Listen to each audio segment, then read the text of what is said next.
আজ আমি আপনাদের সাথে যে ঘটনাটি শেয়ার করব সেটা আমি কালেক্ট করেছি সুরজ নামের আমার এক ভাইয়ের কাছ থেকে। তিনি ভারতের বাসিন্দা। ঘটনায় প্রবেশ করার আগে ঘটনার ভেতরে থাকা ভুল ত্রুটির জন্য আমি ক্ষমা চেয়ে নিচ্ছি।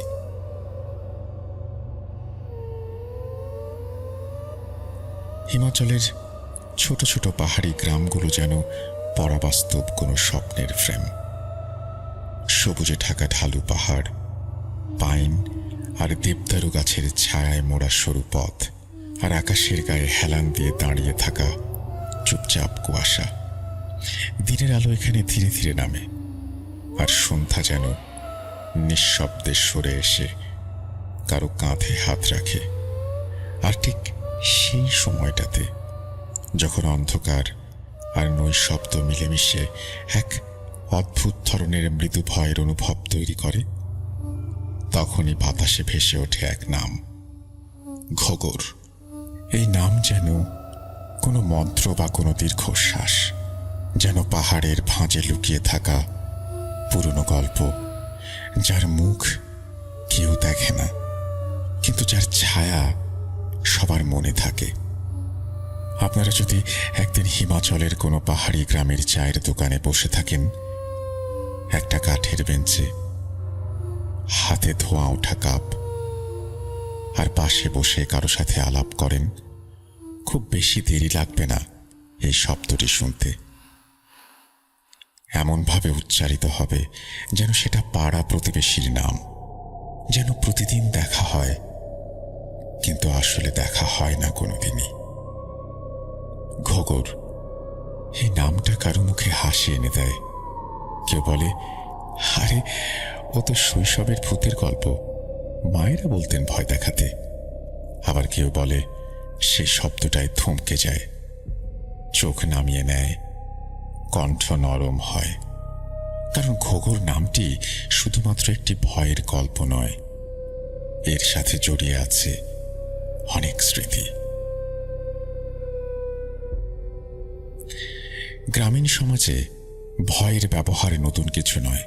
প্রজন্মের পর প্রজন্ম ধরে মায়েরা সন্তানদের আচরণ নিয়ন্ত্রণ করতে গল্প তৈরি করেছেন। বুড়ি এসে ধরে নিয়ে যাবে, কাকুর ভূত চলে আসবে, কিংবা এই পাহাড়ি অঞ্চলের মতো ঘোগর এসে টেনে নিয়ে যাবে।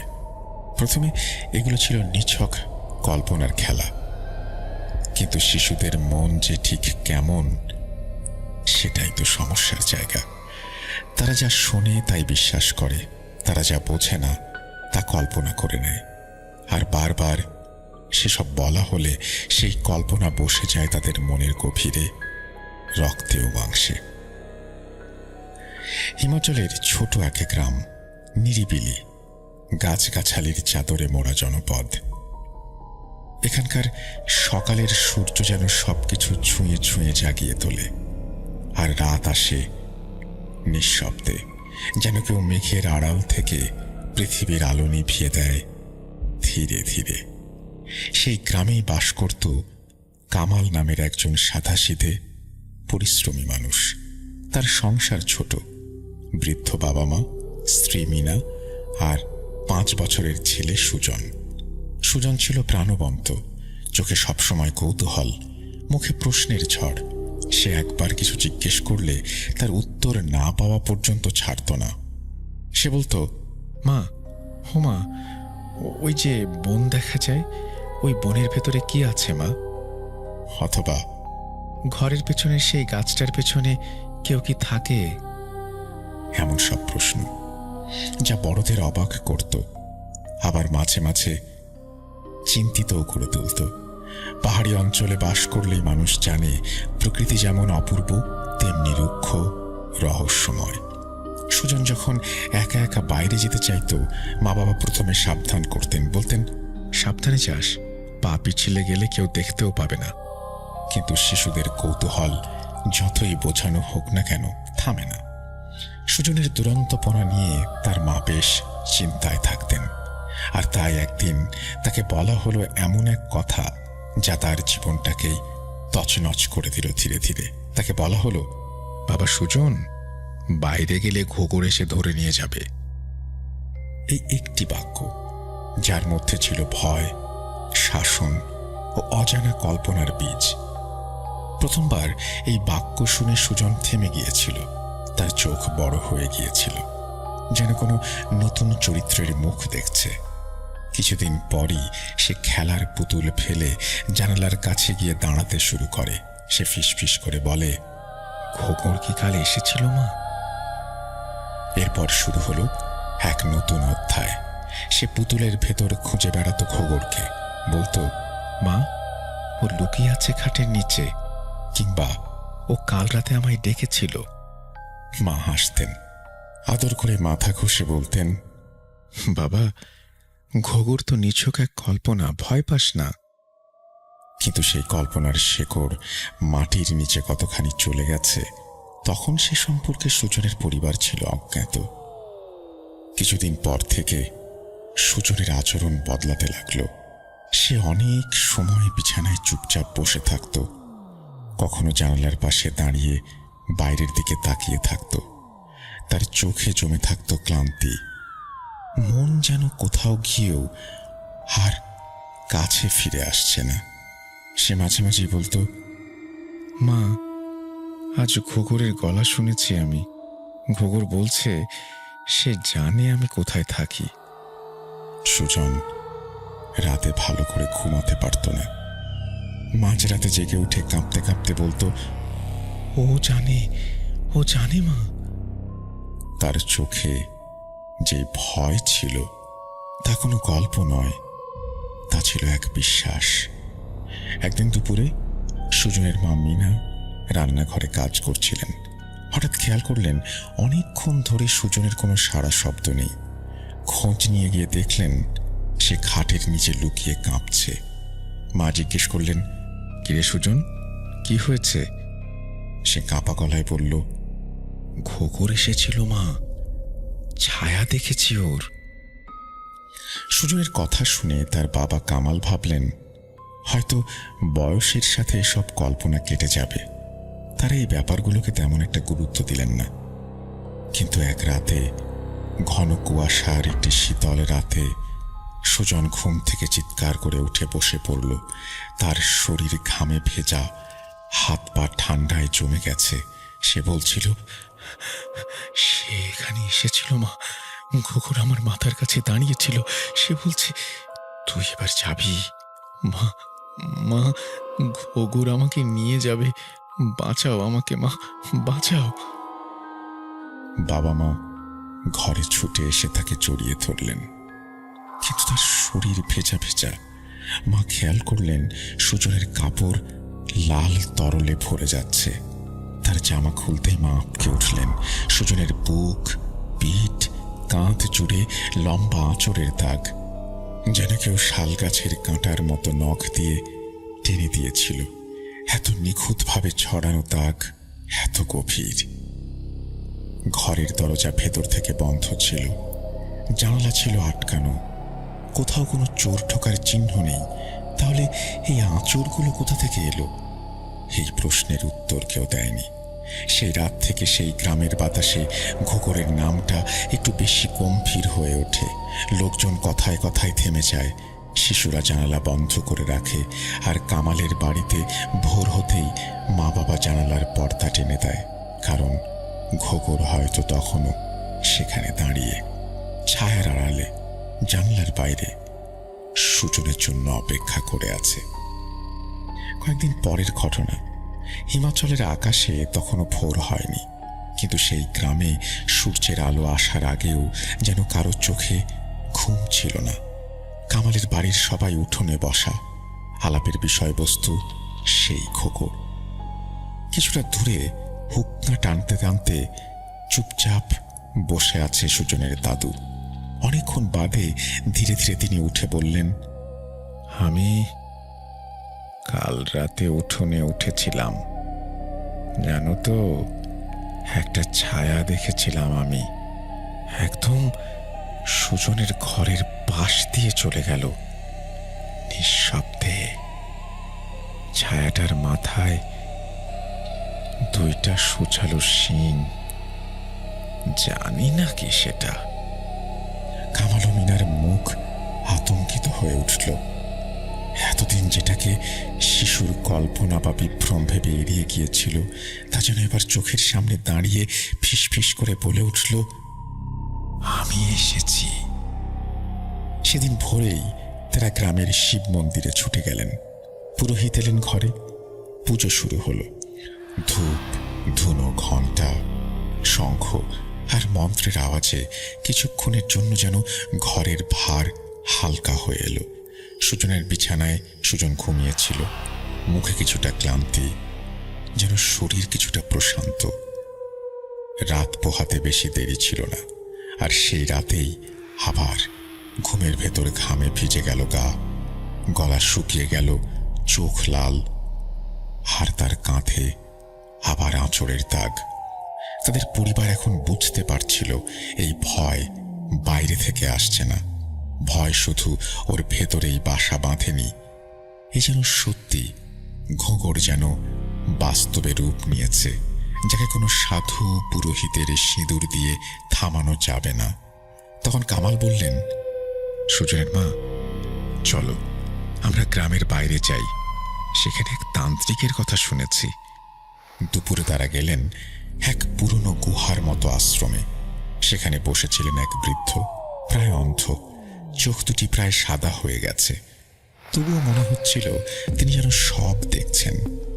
তার সামনে বসতেই তিনি চোখ বন্ধ করে বললেন, ছেলেটার উপরে ছায়া নেমেছে, ভয় তার ভেতরে ঢুকেছে। সে নিজেই এই সত্তাকে জন্ম দিয়েছে। সে শুধু আত্মা নয়, মনস্তত্ত্বের বন্দি জীবন। মিনা ফ্যাল ফ্যাল করে তাকিয়ে থাকলেন। বললেন, কি করা যায় এখন বাবা? সাধু বললেন, যে ভয় তোমরা ওর মনে ঢুকিয়েছ, সেটাই ওর জীবনকে তছনছ করেছে। এই ভয় ওর ভেতরে থেকে না তাড়াতে পারলে বাইরে যা করো সব বৃথা। মা বুঝতে পারলেন এই ভয় তার নিজেরই বানানো। সেই ছোট্ট ঘোঘর কথাটি, যেটা একদিন ছিল মজার ছলে উচ্চারণ করা, সেটাই আজ দাঁড়িয়ে আছে সন্তানের জীবন আর মৃত্যুর মাঝে। এর পরের দিনগুলো আরো ভয়ঙ্কর হয়ে উঠল। সুজন চুপ করে বসে থাকত, মাঝে মাঝে চোখ বড় বড় করে তাকিয়ে বলতো, আজকে ওর পায়ের নখ দেখেছি মা। তার পায়ের নখ ছিল অনেক বড়, অনেক লম্বা, আগের বার এমন ছিল না। তার চোখে ভয় জমতে থাকে, ঠোঁট কাঁপত। খেলনা নিয়ে খেলতো না, নিজের পুতুলগুলো ঘরের কোণে দাঁড় করিয়ে রেখে বলতো, শোনো, তোমরা কেউ কথা বলো না, ও কিন্তু রেগে যাবে। একদিন মা দেখলেন সে কাগজে কিছু একটা আঁকছে। এগিয়ে গিয়ে আঁচ করতে পারলেন পুরো কাগজ জুড়ে আঁকা এক বিশাল ছায়ামূর্তি। চোখে লাল আগুনের ছোপ, হাতে নখ, নখে রক্তের দাগ, নিচে লেখা, ঘোঙর আমার বন্ধু। কিন্তু আজকাল কোনো কারণ ছাড়াই সে রেগে যায়। কিছুদিন পর সুজনের আচরণ আরো বদলে গেল। বাবার বুকের ওপর চড়ে বসে সে বুকে আঁচড় দিয়ে ক্ষতবিক্ষত করত। সেদিন রাতেই সিদ্ধান্ত নেওয়া হলো সুজনকে শেকলে বাঁধতে হবে। ডাক্তার, পুরোহিত, সাধু কোনো কিছুতেই কাজ হচ্ছে না। যদি কোনো পদক্ষেপ নেওয়া না হয়, তাহলে হয়তো একদিন সে বেরিয়ে যাবে সেই খোকরের সঙ্গে। গায়ে গামছা বেঁধে নরমভাবে শেকল পরানো হলো। দরজা বন্ধ করে দেয়া হলো বাইরে থেকে। মা পাশে বসে কাঁদলেন, ফিস ফিস করে বললেন, তুই রাগ করিস না বাবা, আমি তোকে খুব ভালোবাসি। সুজন চুপচাপ তাকিয়ে রইল। তার মুখে অভিমান, কিন্তু চোখে বোঝার ইঙ্গিত। তবু সেই রাতটাও শান্ত থাকল না। হাত ঘুমে হঠাৎ এক চিৎকার, কাঁপা কাঁপা গলায় সে বলছিল, ও বলছে সময় হয়ে গেছে, দরজা খুলে দাও। তার গলার স্বর একেবারে শুকনো। সে বিছানায় লাফালাফি করছে। মা কান্না করতে করতে পানি ছিটিয়ে দিলেন মুখে। কিছুক্ষণের মধ্যে সে নিঃশ্বাস হারিয়ে অচেতন হয়ে পড়ল। চোখ বন্ধ, ঠোঁট ফ্যাকাশে। সকালে পাড়ার এক বৃদ্ধা এলেন, বললেন, ছেলেটার মন এখন আর ওর নিজের মধ্যে নেই। ভয় ওর মনকে দখল করেছে। ওর কল্পনাটাকে বাস্তবে রূপ দিতে কোনো শয়তানের আগমন ঘটেছে, যাকে সে ঘোগর নাম দিয়েছে। ঘোগরের সঙ্গে এ ধরনের চুক্তি হয়ে গেছে ওর। এখন ও নিজের শরীরে একা নয়। এই কথা শুনে মা বাবা কাঁপতে লাগলেন। তার মানে সুজন কি এখন ঘোগরের ঘরে? একটা শিশু যে শুধু সামান্য কল্পনা করতে পারে, আজ সেই কল্পনার জন্য তার জীবন ধীরে ধীরে মৃত্যুর দিকে এগিয়ে যাচ্ছে। সেদিনের পর থেকে রাতগুলো হয়ে উঠল অসহনীয়। ঘর জুড়ে কুয়াশা, বাতাসে ভারী শব্দ। কারো ছায়া যেন জানালার পাশে দাঁড়িয়ে, কিন্তু চেয়ে দেখলে কেউ নেই। মাঝে মাঝে শিকলের আওয়াজ, পায়ের হালকা টান, ছাদের পাটাতনের ওপর কারো ধীরে হাঁটার শব্দ। এক রাতে সুজন ঘুমের মধ্যেই বলে উঠল, মা, আমার পিপাসা পেয়েছে। মা পানি নিয়ে ঘরে ঢুকলেন। সুজন ঘুমিয়ে, নিঃশ্বাস স্থির। তিনি বিছানার পাশে পানি রেখে মাথায় হাত রাখলেন। তার পা বরফের মতো ঠান্ডা। শরীরের ওপর কাপড় সরাতেই দেখলেন শিকল আলগা, কিন্তু তালা ঠিকঠাক। এত ভারী কিছু হঠাৎ এভাবে আলগা হয়ে যেতে পারে না। তিনি উঠে ঘর ছাড়লেন, কিন্তু তারপরেই শোনা গেল টেক টেক, শিকলের টান, যেন কেউ হাঁটছে ধীরে ধীরে, দরজার দিকে এগিয়ে আসছে। তারপর শোনা গেল ফিস ফিস দুজন মানুষের গলা, হাসির আওয়াজ, রাগী স্বর, হঠাৎ থেমে যাওয়া। সব মিলিয়ে যেন ঘরের ভেতরে একটা গোপন সভা চলছে। মা ও বাবা একসাথে উঠে গেলেন। দরজার কাছে দাঁড়িয়ে তারা দেখলেন বাতাস যেন ঘরের ভেতর চলাফেরা করছে। দরজা খুলে ভেতরে ঢুকলেন। সুজন ঘুমিয়ে, জানলার পর্দা তুলছে, বাতাস চলাচল করছে, কিন্তু ঘরের ভেতর কোনো কিছু নেই। কিন্তু কিছু একটা ছিল, একটা দৃষ্টি। মায়ের মনে হলো ঘরের প্রতিটি কোণ থেকে কেউ তাদের দিকে তাকিয়ে আছে, অথচ কোথাও কিছু নেই। কিন্তু তবু সে না থেকেও আছে। সেই রাতে ঘরের জানালায় বাইরে থেকে কেউ 3 বার আঙুল ঠেকিয়ে টক টক টক আওয়াজ করল, কিন্তু বাইরে কেউ ছিল না। এখন ঘোগর আর শুধুমাত্র কোনো নাম নয়, সে হয়ে উঠেছে এক ছায়াময় শরীর, যে রাতের ঘুমে হেঁটে বেড়ায়, কল্পনার বুক চিরে বাস্তবে এসে দাঁড়ায়। আর সুজন, সে এখন কেবল একটা শিশু নয়, সে এখন এক দরজা, যার ওপাশে কিছু একটা অপেক্ষা করে আছে, হয়তো ঘোগর। একের পর এক রাত কেটে যাচ্ছে নিঃশব্দে, নিঃশ্বাস চেপে। শুয়েছিল সবাই, কেউ ঘুমায়নি। মা বাবার চোখে রাত ভর জেগে থাকার ক্লান্তি, বুকের ভেতর চাপা এক কষ্ট। সেই রাতটায় তারা শুধু জানালার দিকে চেয়েছিলেন, কোনো ছায়ার নামা দেখার জন্য নয়, বরং ছায়া যাতে আর না নামে সেই আশায়। পরদিন তারা ঠিক করলেন সুজনকে আর একা রাখবেন না, সে ঘুমাবে মা বাবার চোখের সামনে।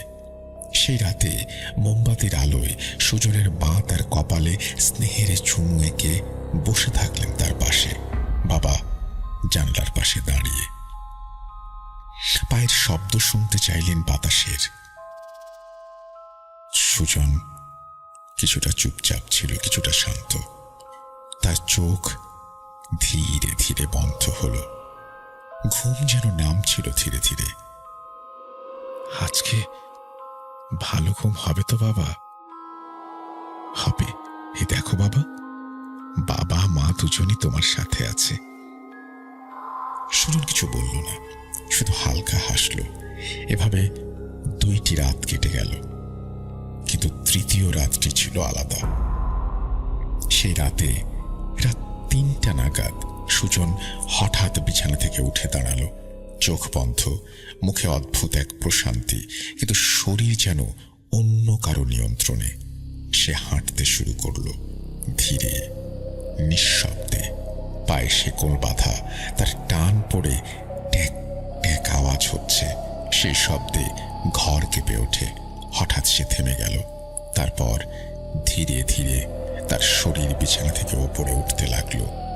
হ্যাঁ, শূন্যে ভেসে উঠেছিল সে। সত্যিকারের ভাসমান এক দেহ। পায়ের নিচে বাতাস, মাথা একদিকে হেলানো, 2 হাত ছড়িয়ে, মুখে হাসি। কোনো শিশুর নয়, কোনো চেনা মুখের নয়। সেই হাসি আলাদা, যেন কারো ধার করা হাসি। মা চিৎকার করে উঠে এলেন, কাঁপা হাতে ছেলেকে ধরতে চাইলেন। ঠিক তখনই এক বিকট শব্দে সে নিচে পড়ে গেল। চোখ খুলে গেল। তারপর একেবারে স্বাভাবিকভাবে বলল, মা, তুমি আমার বন্ধুকে ভয় দেখালে কেন? সে তো খুব ভয় পেয়েছে। মা এক মুহূর্তে থমকে গেলেন। বাবার শরীর নিঃশব্দে জমে গেল। ঘরের বাতাস থমকে গেল, শব্দ থেমে গেল। তারা দুজন ঘরের চারিদিকে তাকালেন। কেউ নেই, কেউ যেন কখনো ছিলও না। কিন্তু বাতাস এতটা ভারী কেন? আলো এতটা ম্লান কেন? সেই মুহূর্তেই তারা বুঝলেন ঘর বদলে গেছে। এটা আর সেই ঘর নয় যেখানে তারা ছেলেকে ঘুম পাড়াতেন। এখানে এতক্ষণ কেউ ছিল, হয়তো এখনো আছে। এর পরের দিনগুলোতে তারা ঠিক করলেন সুজন যা ভুলবে তা হেসে উড়িয়ে দেবেন না। প্রতিটি বাক্য শুনবেন, বুঝবেন, ব্যাখ্যা করবেন, কারণ তার প্রতিটি কথা কল্পনা নয়, এখন সেগুলো বাস্তব সংকেত। সন্ধ্যায় মা একবার খুব স্নেহ করে তাকে জিজ্ঞেস করলেন, তোমার বন্ধুটি কি আবার এসেছিল বাবা? সুজন হালকা হেসে বলল, না। উত্তর দিল চোখের দৃষ্টিতে। তারপর এক দৃষ্টিতে চেয়ারের দিকে তাকিয়ে বলল, ও তো এখানেই আছে মা, ও এখনো বসে আছে। মা চেয়ারের দিকে তাকালেন। সেখানে কিছু নেই, কিন্তু বাতাস যেন থমকে গেল। ঘরের আলো হালকা কমে এলো। ঘরের বাতাস যেন অদৃশ্য কারো নিঃশ্বাসের শব্দ পেল। আমি তো আসলেই আছি। সেই রাত ঘনিয়ে এলো। সুজন বিছানা যাওয়ার আগে বলল, মা, ঘোকর বলছে আজ সে আমাকে নিয়ে যাবে। মা, আমি কি যাব তার সাথে? মা কান্না চেপে বললেন, তুই কোথাও যাবি না বাবা, তুই আমার বুকের ধন। সুজন কিছু বলল না। সে তার খেলনাগুলো গুছাতে লাগলো। একটা একটা করে মাটিতে রেখে বলল, ও বলছে সব নিয়ে যেতে। মা দাঁড়িয়ে রইলেন, শব্দহীন, নিঃশ্বাস বন্ধ করে। একটি ভয়, যে ভয় একদিন শুধু একটি গল্প ছিল, আজ সেই ভয়ই যেন তার সন্তানকে নিজের করে নিতে এসেছে। সুজন এখন আর আগের মতো কথা বলে না। তার মুখে এক ধরনের নির্লিপ্ততা, চোখে এক গভীরতা যা কোনো শিশুর নয়। একদিন সন্ধ্যায় খাটের নিচ থেকে পুরনো খেলনাগুলো টেনে বের করল সে। একটার পর একটা পরখ করল, আর ধীরে ধীরে সব একটি ব্যাগে গুছিয়ে ফেলল। মা জিজ্ঞেস করলেন, এসব কি করছো বাবা? সে উত্তর দিল, মা, ঘোগর বলেছে সব নিয়ে যেতে হবে, আমি এখন ওর সাথে যাব। মা ভয়ে জড়সড় হয়ে গেলেন। চিৎকার করে তার স্বামীকে ডাকলেন। বাবা ছুটে এসে বললেন, কে বলেছে যাবি? কার সাথে যাবি? সুজন ধীরে ধীরে সোজা হয়ে চেয়ারের দিকে আঙ্গুল তুলল। ও ও আমাকে নিতে এসেছে। চেয়ারটা খালি, কিন্তু ঘরের বাতাস আবার ভারী হয়ে উঠল। বাতি ঝিমঝিম করতে লাগলো। সেই মুহূর্তে মনে হচ্ছিল ঘরের অধিপতি এখন যেন আর তারা নয়। এমন কেউ যে দৃশ্যমান নয়। ঘর জুড়ে কেবল ছায়া আর শ্বাস, যা তাদের তিনজনের কারো নয়। সেই রাতে আবার সুজন শিকলে বাঁধা অবস্থায় শুল, কিন্তু ঘুম ছিল না তার চোখে। সে চুপচাপ শুয়ে থেকে বলল, মা, আমি এখানে আর থাকতে চাই না। সবাই আমায় ভয় পায়। ও বলছে ওর সঙ্গে গেলে আমি শান্তিতে থাকবো। মা কাঁদতে কাঁদতে বললেন, তুই আমার কলিজার টুকরা। আজ তোর বিনিময়ে সব ছেড়ে দিতে পারি, কিন্তু তুই থাক বাবা। সুজন বলল, তুমি বুঝবে না মা, এখন ও আমার বন্ধু না, শুধু বন্ধুই না, ও আমার সব কিছু। রাত গভীর হলো। আকাশে কোনো তারা ছিল না, যেন আকাশটাও মুখ ফিরিয়ে নিয়েছে। সকালে ঘুম ভেঙে মা বাবা দেখলেন ঘরের দরজা আধ খোলা, জানালার পর্দা নড়ে, বিছানায় সুজন নেই। শিকল মাটিতে পড়ে আছে, কাটা নিখুঁতভাবে, যেন কারো হাতে ধারালো একটা কিছু ছিল, সেটা দিয়ে কাটা হয়েছে। ঘরে কোথাও কোনো শব্দ নেই, শুধু বাতাসে শোনা যায় এক মৃদু প্রতিধ্বনি, সুজনের কণ্ঠের প্রতিধ্বনি। বাবা, আমি যাচ্ছি। সেদিন সূর্য উঠেছিল পূর্ব দিগন্তে, কিন্তু সেই আলো যেন সুজনের ঘরের অন্ধকার ভেদ করতে পারছিল না। এক অন্যরকম সকাল, যেখানে সূর্য উঠেও আশ্বাস দেয় না, আলো এলেও গায়ে লাগে না। মানুষ জড়ো হলো, গ্রাম জুড়ে খোঁজ চলল, জঙ্গল, নদী, পাহাড়, গুহা সব খোঁজা হলো, কিন্তু সুজন নেই, কোথাও নেই। সুজন, শুধু সুজন। বারবার ইশারা দিয়ে দেখানো সেই চেয়ারটার কথা মনে পড়ছে, যেটা পড়ে আছে এক কোণে, চুপচাপ, ফাঁকা। তবু মনে হয় কেউ ওখানে বসে আছে এখনো, তাকিয়ে আছে মা বাবার দিকে, চোখে সেই অচেনা হাসি নিয়ে। ঘোগর, সে কি শুধু ভয়, নাকি কোনো শয়তানের নাম? সে কি নিছক গল্প, নাকি এক ছায়া যাকে একবার ডেকে ফেললে সে আর ফিরে যায় না? সেদিন রাতটাও পার হয়ে গেল নিঃশব্দে। সুজন নেই, তার পায়ের ছাপ কোথাও মেলে না, আর তার ডাক কানে আসে না। তার পুতুলগুলো পড়ে আছে ছড়িয়ে ছিটিয়ে, যেন এক অসমাপ্ত খেলা রেখে সে চলে গেছে অচেনা কোনো খেলা ঘরে। সেই দিনটার পর তার পরিবার ভেঙে পড়েনি, তারা জমে গেছে। শোক তাদের গিলে ফেলেনি, তাদের ঠান্ডা করে দিয়েছে। মা মিনা এখন আর সহজে কাঁদেন না। তিনি বসে থাকেন জানালার পাশে, ঠিক যেখান থেকে সুজন তাকিয়ে থাকত। সে রাতে অনেক রাত পেরিয়ে হঠাৎ একবার তিনি শুনলেন একটা ক্ষীণ কোমল চেনা কণ্ঠ। মা, এবার আমি আসি। তার গায়ে কাঁটা দিয়ে উঠল। তিনি উঠে দাঁড়ালেন, জানালার পাশে এলেন, বাইরে তাকালেন।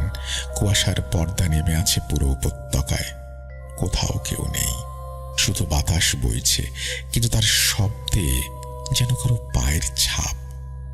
তিনি কিছুই বললেন না, চোখ বন্ধ করলেন। চোখ বন্ধ করলেই মনে হয় একজোড়া ছোট্ট পা দৌড়ে যাচ্ছে বারান্দা থেকে ভেতরে, একটা ক্ষীণ হাসি ছড়িয়ে পড়ছে বাতাসে। এরপর থেকে মাঝে মধ্যে ভেসে আসে সেই কণ্ঠস্বর। কখনো দরজা খুলে যায়, কখনো পুতুল একটু নড়ে ওঠে, কখনো সুজনের খাটের নিচে শোনা যায় শ্বাস ফেলার শব্দ, ধীরে ধীরে, যেন কেউ ঘুমোচ্ছে। তারা জানেন সুজন আর ফিরবে না, তবু সে একেবারে চলে যায়নি। সে রয়ে গেছে, কোনোভাবে এই ঘরের বাতাসে মিশে গেছে। তার মায়ের শাড়ির আঁচলে বাবার নীরব দৃষ্টিতে সে আছে। ঘরের দেয়ালে আজও টিকে আছে সুজনের আঁকা সেই অদ্ভুত ছবিটি, এক লম্বা ছায়া মূর্তি, চোখে আগুনের ছায়া, হাতে বিশাল নখ, মাথায় সুচালো শিং। ছবির কোনায় ছোট হাতের কাঁপা কাঁপা অক্ষরে লেখা ঘোগর। সেই ঘরটি এরপর কেউ আর ব্যবহার করেনি। তার দরজা বন্ধ থাকে দিনের বেশিরভাগ সময়, কিন্তু রাত নামলে কেউ না কেউ জানালার বাইরে অজানা কোনো ছায়া দেখেছে, কেউ শুনেছে পায়ের আওয়াজ। গ্রামের লোকেরা এখন রাত হলে ওই রাস্তা ধরে হাঁটেন না। এক একজন দূর থেকে আঙুল তুলে বলেন, ওই ঘরটা নাকি সুজন রেখে গেছে তার বন্ধুর জন্য, ঘোগরের জন্য।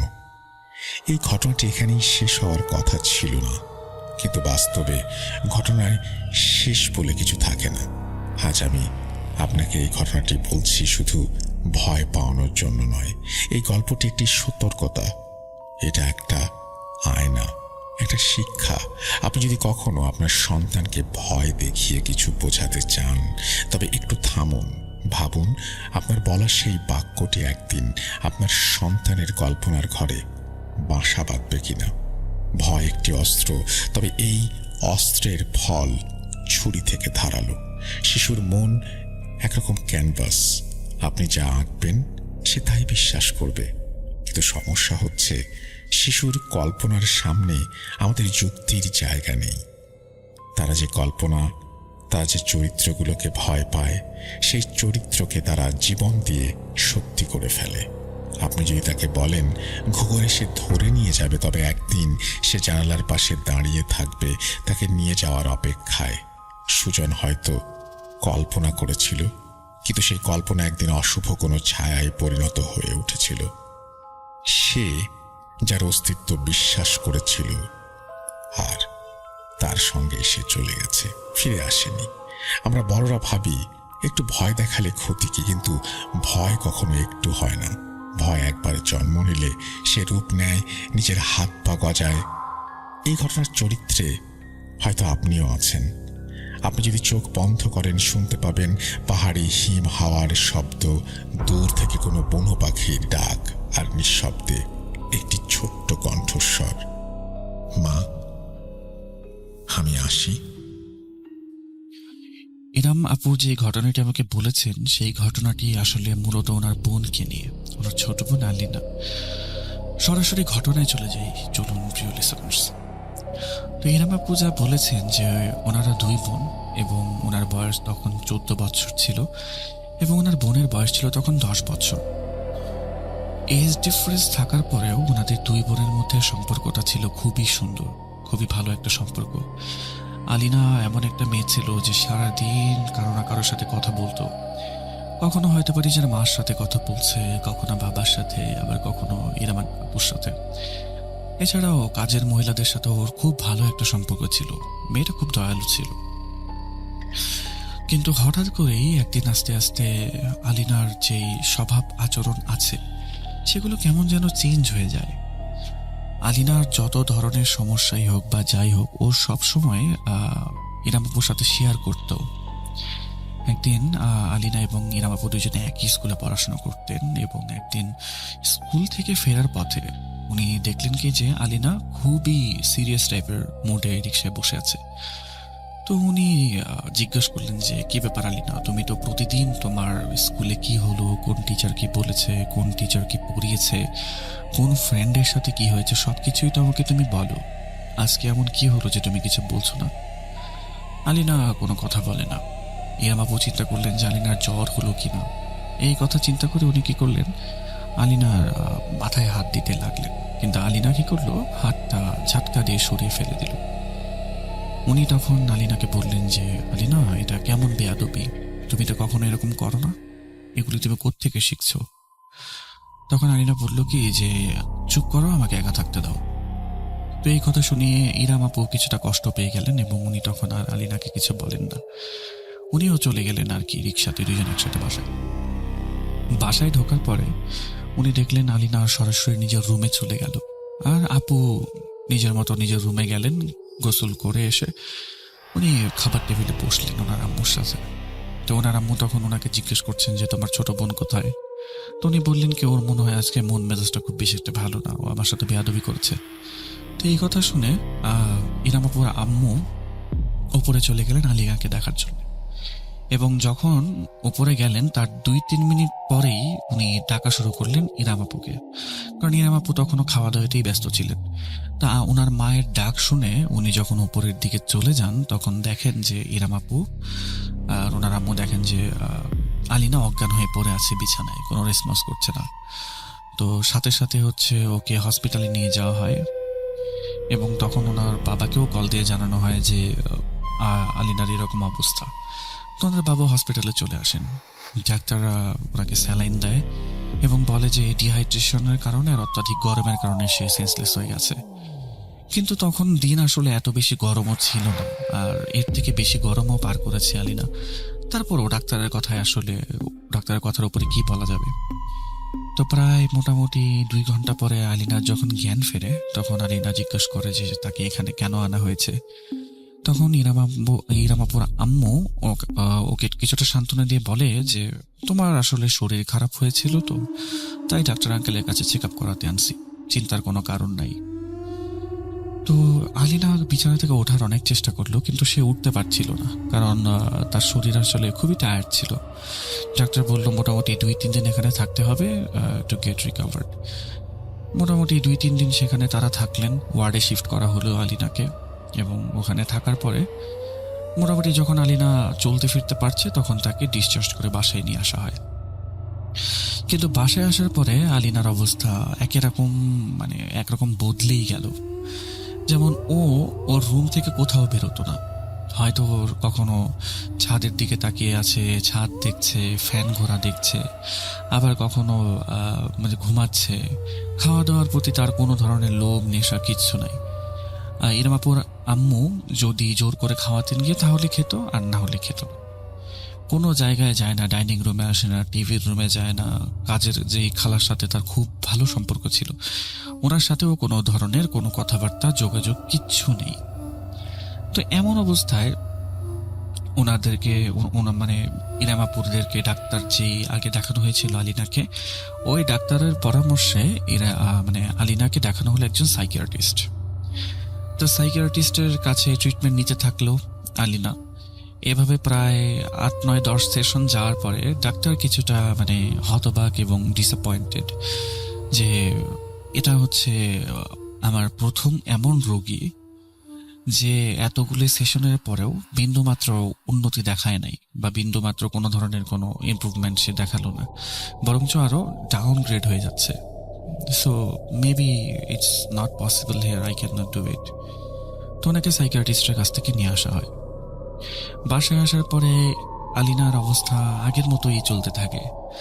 তা আলিনার একটা অভ্যাস ছিল যে সে তেলাপোকা খুব বেশি ভয় পেত, খুবই ভয় পেত তেলাপোকা।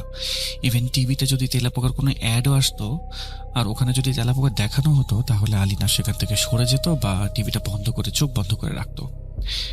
কিন্তু ইরামাপু একদিন সন্ধ্যার পরে আলিনার রুমে যখন যায়, উনি দেখেন যে আলিনার হাতে বড় একটা তেলাপোকা, এবং ওই তেলাপোকাটাকে সে চাপ দিয়ে ধরে আছে। তেলাপোকা বেচারা পা ছড়িয়ে বের হওয়ার চেষ্টা করছে, কিন্তু পারছে না। তো এই দৃশ্য দেখে ইরামাপু আন্টিকে ডাক দিলেন, ওনার মাকে আর কি ডাক দিয়ে বললেন যে দেখো মা, তোমার মেয়ে কি করছে। তা আন্টি এসে এই দৃশ্য দেখে কিছুটা ভয় পেয়ে যান এবং কাজের মহিলাকে ডাক দেন, বলেন যে তুমি ওকে সরাও, ওর হাত থেকে তেলাপোকা সরাও। তো তারপরে কাজের মহিলা অনেক কষ্ট করে ওর হাত থেকে তেলাপোকাটা সরানোর পরে ওয়াশরুমে গিয়ে হাত ধুয়ে আনার পরে আলিনা যখন বিছানায় শয়, তখন ওনার আম্মু ওনাকে জিজ্ঞেস করে যে আলিনা, তুমি তেলাপোকাটা ওইভাবে কেন ধরেছিলা? তখন আলিনা আপু বলে, মা তুমি কোন তেলাপোকার কথা বলছো? আমি কেন তেলাপোকা ধরবো? তুমি জানো না আমি তেলাপোকা কেমন ভয় পাই? আমি তো কোনো তেলাপোকা ধরি নাই, কি বলো এগুলো? তো এই কথা বলে আলিনা অপর পাশে ফিরে ঘুমিয়ে পড়ল। তো অনেক ডাক্তার দেখানো হলো, মাঝখানে অনেক কিছুই চিকিৎসা করানো হলো, কিন্তু কোনো লাভ হচ্ছিল না। এই পর্যায়ে একদিন ওনাদের কাজের যে মহিলা ছিল, উনি আলিনা আপুর আম্মুকে ডেকে বললেন যে আপা, আমার মনে হয় আসলে ছোট আপুর সাথে কোনো জিন ঘটিত বা জাদু ঘটিত কোনো সমস্যা হচ্ছে। আপনারা চাইলে কোনো পীর ফকির বা হুজুর দেখাতে পারেন কিন্তু। তো আলিনা আপুর আম্মু বললেন যে না, এই সমস্ত জিনিস থেকে আমাদেরকে দূরে রাখো, আমরা এগুলো বিষয়ে বুঝিও না, এগুলো বিষয়ে আমরা বিশ্বাস করি না, তুমি চুপ থাকো এগুলো নিয়ে। তো কাজের মহিলা আর কোনো কথা বাড়ালেন না।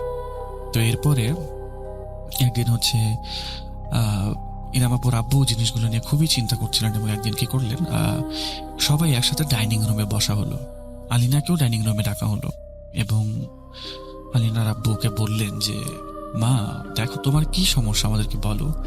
যদি কোনো সমস্যা থাকে আমাদেরকে না বলে তুমি আর কাকে বলবা বলো। তখন আলিনা একটু রেগে গিয়ে বলে কি যে, আমার তো কোনো সমস্যা নাই, তোমাদের সমস্যা আছে আমাকে নিয়ে, আমি ঠিকই আছি, শুধু শুধু তোমরা আমাকে কেন বিরক্ত করো। এই কথা বলে সে ডাইনিং রুম থেকে উঠে চলে গেল। এরপরে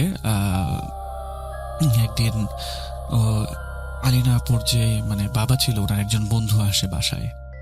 তো বন্ধু বাসায় আসার পরে ওনার বন্ধুকে জুস দেওয়ার জন্যে রান্নাঘরে কাজের মহিলাটা চলে যায়, লেবুর শরবত বানায়, লেবুর জুস করে নিয়ে আসছিল। তখন ওই দেখে আলিনা বলে কি যে, আমি দিয়ে আসছি জুসটা, এই বলে গ্লাসটা হাতে নিয়ে আসে। এবং গ্লাসটা হাতে নিয়ে আসার পরে ও কি করে, ওই আলিনা আপুর যে বাবার বন্ধু তার সামনে ধরে। এবং ওই টাইমে ইরাম আপু শুনতে পারেন যে ওনার বাবা ড্রয়িং রুম থেকে চিৎকার করছে যে, তুমি যাও, এখান থেকে যাও, আর এটা পরিষ্কার করো, এরকম করে কাজের মহিলাকে বলছে। উনি যখন ড্রয়িং রুমে গেলেন, ইরাম আপু যখন ড্রয়িং রুমে গেলেন, তখন দেখতে পারলেন যে কাঁচের গ্লাস পরে ভেঙে আছে এবং আলিনা দৌড়ে নিজের রুমের দিকে যাচ্ছে। তো কিছুক্ষণ পরে ওনারা সবাই আলিনার রুমে যান এবং দেখেন আলিনা গিয়ে ঘুমাচ্ছে। তো সবাই ইরাম আপুর আব্বুকে জিজ্ঞেস করে যে, কি হয়েছিল আসলে, এমন কি হয়েছিল যে আপনি এরকম চিল্লাচিল্লি করলেন। উনি যেটা বললেন বিষয়টা অনেকটা এরকম ছিল যে, যখন আলিনা গ্লাস নিয়ে আসছিল তখন সে হাতে কোনো চামচ নিয়ে আসে নাই। তো গ্লাসের ভেতরে যে শরবতটা ছিল সেটা চিনি যে মিশবে, সেটার জন্য সে নিজের আঙ্গুল দিয়ে সেটাকে মেশানোর চেষ্টা করছিল। তখন ইরাম আপুর আব্বু আলিনাকে বলল কি যে, মা এটা তো ঠিক না, কারো এরকম ধরা খাবার কাউকে দেওয়া কি ঠিক, তুমি এটা রেখে দাও, আমি আরেকটা নিয়ে আসতে বলি। তো আলিনা নাকি ওনার আব্বুর বন্ধুকে সেই গ্লাসটা দিয়ে বলে যে, খা, এরকম করে তুই তোকারি করে বলে। এবং এরপরে গ্লাস থেকে টিকটিকে লাফ দিয়ে ওনার আঙ্কেলের হাতে চলে যায়। তো এরপরে উনি ওনার বাবার যে বন্ধু তাকে খুব বাজে ভাষায় একটা গালি দেন। এই কথা শুনে ইরাম আপুর যে আব্বু, উনি ওনার বন্ধুকে বলেন কি যে, দোস্ত আমার মেয়েটা তো একটু অসুস্থ, তুই কিছু মনে করিস না, আরেকদিন আয়, আজকে আসলে একটু সমস্যা। তো ওনার বন্ধু সবকিছু আন্ডারস্ট্যান্ড করে সেখান থেকে চলে গেলেন। কিন্তু আলিনার মতো এরকম একটা ভালো লক্ষ্মী একটা মেয়ের মুখ থেকে এরকম গালি আসলে শোনা কোনোভাবেই এক্সপেক্টেড নয়। তো এরপরে ইরাম আপুর আব্বু ওনার আম্মুকে বলেন যে, মনে হয় আমাদের মেয়ের সাথে কোনো শারীরিক সমস্যা আসলে নাই, কারণ শারীরিক সমস্যা হলে এত ডাক্তার দেখাইলাম, এই ডাক্তারগুলো দেখানোর পরে 1% to 10% একটা বেনিফিট তো হওয়ার কথা, একটা ইমপ্রুভমেন্ট তো হওয়ার কথা, কিন্তু কিছুই তো হলো না। আমার মনে হয় এটা জিন বা জাদু রিলেটেড কিছু। দেখি আমি আগামীকালকে আমার কোনো কলিগের সাথে এই বিষয়ে কথা বলে দেখি কি করা যায়। তো এভাবেই উনি ওনার একজন কলিগের সাথে কথা বললেন এবং ওনাকে বলা হলো কি, সিলেটের একটা জায়গার কথা বলা হলো যে ওইখানে নিয়ে যাও, একটা মাজার। তো মাজারে ওনারা পরের দিনে রওনা দিলেন এবং মাজারে যে রুলসটা ছিল, ওখানে 3 দিন নাকি থাকতে হবে ওনাদের। তো মাজারে যাওয়ার পরেই নাকি আলিনার অবস্থা কিরকম চেঞ্জ হয়ে যায়, ওর উপরে জিনার হাজিরা হয়। এবং হাজিরাটা এমন ছিল যে আলিনা মাজারের ভেতরে ঢুকেই, যেরকম মাজারের ভেতরে কিছু মানুষ নৃত্য করে, নাচ করে, ওরকম ভাবে সে নৃত্য করছে। এবং যখন ওনার মা ওনাকে থামানোর জন্য যায়, তখন পাশের একটা মহিলা চিৎকার করে বলে কি যে, ও যা করছে ওকে তাই করতে দেন, একটু পরে নিজের থেকেই ঠিক হয়ে যাবে। তো 5-10 মিনিট এরকম করার পরে আলিনা নিজে থেকেই পড়ে অজ্ঞান হয়ে যায় এবং এরপরে জ্ঞান ফিরলে ঠিক হয়ে যায়। বারবার জ্ঞান ফেরার পরে জিজ্ঞেস করছিল যে, আমাকে এখানে কেন আনছো, আমার ভালো লাগছে না এখানে, আমাকে দয়া করে এখান থেকে নিয়ে যাও। ওনার মা বলছিল কি যে, আমরা এখানে ঘুরতে আসছি, দোয়া কালাম করে চলে যাব। দোয়া কালামের নিয়ম আমাদের 3 দিন থাকতে হবে, তো 3 দিন থেকে দোয়া কালাম করে আমরা চলে যাব, তুমি চিন্তা করো না। তো 3 দিন সেখানে থাকার পরে বেশ কয়েকবার আলিনার উপরে হাজির হয় জিনের, কিন্তু ওখানে কোনো ধরনের কোনো ট্রিটমেন্ট আসলে আলিনার হয় না। তো ওখানে থাকা একজন বৃদ্ধ ভদ্রলোক অনেক চেষ্টা করার পরও জিনের হাজিরা আলিনার উপরে করাতে পারেননি। তো এরপরে ওনারা আরেকটা ঠিকানা দিল, রাজশাহীর একটা ঠিকানা, বললো কি এখানে যান, এখানে এই জায়গায় যাবেন, এই জায়গায় আসলে সন্ধ্যার পরে জিনেদের একটা বাসস্থান থাকে এবং একজন মুরব্বী আছে এই জায়গায়, ওই মুরব্বীর সাথে কথা বলেন গিয়ে। ওনারা সেই দিন রাত্রেবেলায় রওনা হলেন এবং সেই জায়গায় গেলেন। যাওয়ার পরে দেখলেন কি যে একটা নাইট গার্ড একটা মোটামুটি কবরস্থানের মতো একটা জায়গার নাইট গার্ডটা তাদেরকে প্রথমে ঢুকতে দিচ্ছিল না। পরে ভেতর থেকে একটা বৃদ্ধ বয়স্ক লোক বললেন কি যে, আপনারা কারা, এখানে কেন আসছেন? তো এরপরে আলিনা আপুর আব্বু সবকিছু ওনাকে মোটামুটি বলার চেষ্টা করলে নাইট গার্ডকে বলে দরজা খুলে দেওয়া হয়। ওনারা ভিতরে গিয়ে সেই বৃদ্ধ বয়স্ক লোকটাকে সবকিছু বললেন। বলার পরে উনি কিছুক্ষণ পর বললেন কি যে, আপনাদের মেয়ের উপরে আসলে কোন একটা মহিলা প্রতিশোধ নিচ্ছে। তখন ইরামাপুর আম্মু জিজ্ঞেস করেন কি, প্রতিশোধ নিচ্ছে মানে এটা কি আমাদের পরিবারের কেউ বা আমাদের আত্মীয় স্বজনের কেউ? ওই বৃদ্ধ ভদ্রলোক বললেন কি যে, না, এটা কে আমি জানি না, তবে ওর সাথে আপনাদের কোনো সম্পর্ক নেই। কেন প্রতিশোধ নিচ্ছে, কি কারণে এমন করছে, কিছুই জানি না। তো এই কথা বলার পরপরই সবাই দেখলেন কি যে, আলিনা হাতের মধ্যে একটা পাথর নিয়ে জোরে সেই বৃদ্ধ ব্যক্তির মাথায় ছুঁড়ে মারে এবং ওই বৃদ্ধ ব্যক্তির মাথায় পাথরটা লাগে এবং সে ব্যথা পান। এরপরে আলিনাপুর আব্বু ওই বৃদ্ধ ব্যক্তিকে কোনো রকমে উঠিয়ে বলেন কি যে, তাহলে ওর একটু চিকিৎসা করে দেন না। উনি তখন বৃদ্ধ ব্যক্তিটা বলে কি যে, না, আমরা শুধুমাত্র যদি কোনো কারণে জিন নিজে থেকে কারো উপরে আসে এবং বিরক্ত করে সেই চিকিৎসাগুলি আমরা করি, কিন্তু যদি জাদু ঘটিত কিছু হয় সেটা আমরা আসলে করি না। আমাদেরকে মাফ করবেন আর এখান থেকে চলে যান, এক মুহূর্ত আর এখানে আপনারা থাকবেন না। ওনাদেরকে সেখান থেকে চলে যেতে বাধ্য করা হলো এবং ওনারা চলে এলেন। এরপরে ওনাদের মোটামুটি অনেক হুজুর, কবিরাজ, ফকির দেশের বিভিন্ন জায়গায় দেখানো হয়। এরপরে একদিন ওনাদের পাড়া প্রতিবেশী থেকে একজন বলেন কি যে, আপনারা এমন একটা জায়গা আছে, সেই জায়গায় একটা মাজার আছে, ওই মাজারে গিয়ে দেখতে পারেন, ওখানে হাজিরা দিলেই সকল সমস্যা নাকি সমাধান হয়ে যায়। যেহেতু অন্য কোথাও সমস্যার সমাধান হয় নাই, ওইখানে হয়তো আপনাদের সমস্যাটা সমাধান হতে পারে। এরপরে পরের দিনে ওনারা চলে যান আসলে সেই জায়গার উদ্দেশ্যে। ওখানে যাওয়ার পরে আবার আগের মতো আলিনার উপরে জিনার হাজিরাটা হয় এবং এবার হাজিরা হওয়ার পরে আলিনা কি করে, পাশে থাকা একটা মহিলার উপরে ঝাঁপিয়ে পড়ে, ওনার চুল ধরে টানছে এবং চেহারাতে খামচি দিচ্ছে। আলিনার আব্বু আম্মু কেউই ওকে সামলাতে পারছে না। হঠাৎ করে একসময় আলিনা আপুর আব্বু কিছু একটা ধোয়া পড়ে আলিনার উপরে যখন ফু দেয়, তখন আলিনা কিছুটা স্বাভাবিক হয় এবং স্বাভাবিক হয়ে সেই মহিলাটাকে ছেড়ে আলিনা দৌড়ে সেই মাজারের মতো জায়গাটা থেকে বের হয়ে যায়। এবং ওই টাইমে ওনাদের চোখের সামনে ঘটে ওনাদের জীবনের সব থেকে বড় একটা দুর্ঘটনা। আলিনা যখন বের হয়ে গেল মাজারের সামনে থেকে, তখন রোডে যাওয়ার পরে একটা পেছন থেকে একটা গাড়ি এসে আলিনার উপর দিয়ে চলে যায় এবং আলিনা স্পট ডেড হয়ে যায়। তো এটাই ছিল ঘটনা। কিন্তু আপনারা হয়তো বা মনে করছেন যে ঘটনার অনেক কিছুই জানতে পারিনি, সেই বিষয়গুলো এবার আপনাদেরকে আমি জানাবো ইরামাপুর মাধ্যমে। আলিনা মারা যাওয়ার মোটামুটি 10-12 দিন পরে ওনাদের বাসায় আলিনার একজন টিচার আসে, একজন মহিলা টিচার। তো যখন কাজের মহিলা এসে আলিনাপুর আব্বুকে বলে কি যে, আলিনা আপুর টিচার আসছে, ছোট আপার টিচার আসছে, তখন ওনাকে ড্রয়িং রুমে বসানো হয়। সবাই যখন গিয়ে ওনার সাথে কথা বলেন, তখন উনি বলেন কি যে, আমি অনেক দুঃখ পাইছি এই কথা শুনে যে আলিনা আর নেই, কিন্তু আমি জানি যে আলিনাকে কে মেরেছে। ওনারা তো এই কথা শুনে অবাক যে আলিনাকে মারবে কে? আলিনার তো অ্যাক্সিডেন্ট হয়েছে, তাও আমাদের চোখের সামনে, আলিনাকে কে মারবে? তখন ওই টিচার বলতে শুরু করেন যে, ওইখানে একটা কথা বলে রাখা ভালো, আমি মিস করেছি আসলে। ওই যে বয়স্ক ব্যক্তির সাথে দেখা করতে গেলেন, ওখানে যে ব্যক্তিটা বললেন যে আপনার মেয়ের উপরে করে একটা মহিলা প্রতিশোধ নিচ্ছে, এরকম কিছু একটা, তখন ওই লোকটা এটাও বলেছিলেন যে স্কুলে কি আপনার মেয়ের সাথে কোনো সমস্যা হয়েছিল কি না, এই কথাটা ওই ব্যক্তিটা জিজ্ঞেস করেছিলেন। এবং আলিনাকে যখন শেষবারের মতো মাজারের দিকে নিয়ে যাওয়া হয়, তার আগের দিন রাত্রেবেলা বাসাতে ওর উপরে হাজিরা হয়েছিল এবং ওর মুখ দিয়ে একটা পুরুষ গলায় কেউ কথা বলছিল। যখন আলিনাকে বলা হয় যে, মা তোমার কি হয়েছে, আলিনা তখন বলে যে, আমি মহিলা না, আমি পুরুষ, আমি ওকে না মেরে যাব না। তখন আলিনা আব্বু জিজ্ঞেস করে যে, তুমি কেন আমার মেয়েকে এরকম বিরক্ত করছো, বলো তুমি কি চাও, তোমার কি আল্লাহর ভয় নাই? তখন ওই ভেতরে থাকা জিনটা নাকি বলে যে, আমি এটা নিজের ইচ্ছায় করছি না, আমাকে দিয়ে জোর করে করানো হচ্ছে, আমি ক্ষমা চাচ্ছি, কিন্তু আমাকে এটা করতেই হবে। এরপরে আলিনা আপুর আব্বু যখন জিজ্ঞেস করে যে তোমাকে এই কাজ কে করাচ্ছে, তখন নাকি আলিনার কিছু বলে নাই। আচ্ছা, এই দুটা জিনিস আমি মিস করেছিলাম। এখন চলে আসি ওই টিচারের কথায়। টিচার বললেন কি যে যেদিন থেকে আলিনা স্কুলে আসা বন্ধ করে দেয়, সে এর আগের দিন আলিনার আর তার একটা ফ্রেন্ডের মধ্যে একটু ঝামেলা হয়েছিল।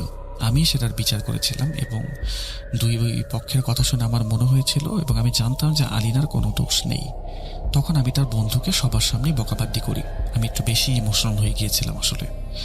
তো ওই মেয়েটা কান্না শুরু করে এবং আলিনা পেছন থেকে এসে মেয়েটার কাঁধে হাত দিয়ে বলে কি আর কেঁদো না, কিন্তু মেয়েটা আলিনার হাত ঝাড়া দিয়ে সরিয়ে দেয়। তো এরপর দিন থেকে আলিনা আর স্কুলে আসে না। আমি যখন প্রিন্সিপালের সাথে কথা বললাম, তখন প্রিন্সিপাল আমাকে বলেছিল আলিনা মেডিকেল লিভে আছে।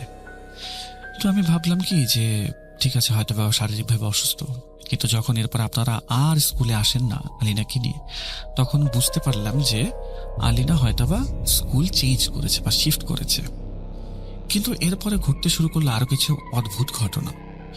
ওই মেয়েটা যার সাথে আলিনার ঝগড়া হয়েছিল, ওই মেয়েটার সাথে আরেকটা তার ক্লাসমেটের ঝগড়া হয় এবং পরবর্তী দিন থেকে সেই মেয়েটাও আর স্কুলে আসে না। এই ঘটনা হওয়ার পরে যখন আমি আবার প্রিন্সিপালের কাছে যাই, প্রিন্সিপাল আমাকে বলে যে সেও নাকি মেডিকেল নিবে। তো এরকম ঘটনা এই 6 মাসের মধ্যে প্রায় 5 থেকে 6 বার হয়ে গেছে। এরকম 5 থেকে 6টা স্টুডেন্ট আর স্কুলে আসে না। তো এরপরে একদিন এমন হয় যে ওই যে মেয়েটা আছে যার সাথে আলিনার ঝগড়া হয়েছিল, সেও একদিন স্কুলে আর আসে না।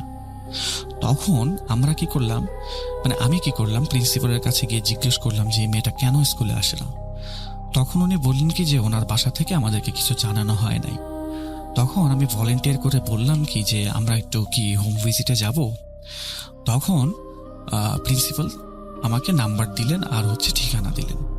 কিন্তু সন্ধ্যার পর আমার ভাইকে নিয়ে যখন আমি সেখানে যাই, তখন আমি ওই বাসায় তালা দেখতে পাই এবং এই বাসায় কেউই ছিল না।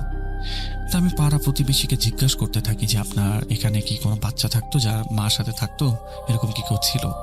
তখন পাড়া প্রতিবেশী কনফার্ম করে যে হ্যাঁ, এখানে একজন মহিলা থাকতো তার বাচ্চাকে নিয়ে, কিন্তু রাতারাতি সুন্দর করে তারা পালিয়ে যায় এখান থেকে কোনো একটা কারণে। এরপরে আমার পেছনে একটা মহিলা এসে আমার কাঁধে হাত দিয়ে বলে কি আপনি ওনাদের সম্পর্কে কি জানতে চাচ্ছেন। এরপরে ওনাকে নিয়ে, ওনাদের দুজনকে মানে ভাই বোনকে নিয়ে ওই মহিলা ঘরের ভিতরে আসেন এবং বলেন যে এই মহিলা আসলে একজন জাদুকর ছিল। ওনার মেয়েকে খুবই ভালোবাসতেন উনি, এবং ওনার মেয়ের সাথে যখনই কারো ঝগড়াঝাটি হতো ওই বাচ্চাটা অসুস্থ হয়ে যেত এবং মারাও পর্যন্ত গেছে। এরকম 2-3টা বাচ্চা এভাবে মৃত্যু হয়েছে। আমরা যখন সন্দেহ করে বুঝতে পারি এবং পুলিশের সাহায্য নেওয়ার কথা চিন্তা করতে থাকি, এই কথা শুনে উনি পালিয়ে চলে যান। আর কি করেছে এই মহিলা? এরপরে আমার কাছে সব কিছু ক্লিয়ার হতে লাগলো যে কেন এই বাচ্চাদের সাথে ঝগড়া হওয়ার পরে এই বাচ্চারা স্কুলে আসে না। আর আলিনার মৃত্যুর খবরটা শুনে তখন আমি নিশ্চিত হই যে হ্যাঁ, আসলে যেই কথাগুলো হয়েছিল সেই কথাগুলি সত্যিই ছিল। তো এই ছিল আলিনার আসলে মৃত্যু রহস্য। এখন কতটুকু কি হয়েছে সেটা আসলে উপরওয়ালাই ভালো জানেন। এই ছিল আমার ঘটনা। 2022 অগাস্ট মাসে আমার বিয়ে হয়। আমার এবং আমার হাজব্যান্ডের 3 বছরের রিলেশনশিপ এবং পরবর্তীতে বিয়ে হয়ে শ্বশুর বাড়িতে আসার পরের দিন আমি আমার রুমে ঘুমিয়েছিলাম। দুপুরবেলা রুমের দরজা লক করা ছিল। ঘুমের এক পর্যায়ে হঠাৎ কেউ আমার কানের কাছে ফিস ফিস করে আমার নাম ধরে ডাকে। আমি এতটা ভয় পেয়ে যাই যে আমি লাফ দিয়ে ঘুম থেকে উঠি এবং দেখি আমার পাশে কেউ নেই। সেদিন আমি অসম্ভব ভয় পেয়ে যাই। তারপর থেকে আস্তে আস্তে শুরু হয় প্রতিনিয়ত কোনো না কোনো ঘটনা। আমি যখন একা থাকি আমার রুমে তখন মনে হয় আমার পাশে কেউ নূপুর পায়ে হাঁটছে, কিন্তু যখন কেউ আমার রুমে আসে তখন আর সেই নূপুরের শব্দ পাই না। আমি যখন কিচেনে বা ওয়াশরুমে কাজ করি আমার মনে হয় আমার পেছন দিয়ে একটা বাচ্চা মেয়ে হেঁটে চলে গেল। এমনকি আমি যখন ঘুমাই তখন এমন কিছু স্বপ্ন দেখি যার রেশ ঘুম থেকে ওঠার পরও থাকে। যেমন আমার বুকে অনেকে ব্যথা থাকে, মনে হয় কি আমার বুকের ওপরে চাপ দিয়ে বসেছিল। এর মধ্যে আমি হঠাৎ করেই কনসিভ করি। আমার হাজব্যান্ড তার অফিসের কাজের সুবাদেই বাড়ি থেকে দূরে থাকতেন। আমি রাতে একা ঘুমাতে পারতাম না, তাই বাড়ির কেউ না কেউ আমার সাথে ঘুমাতো।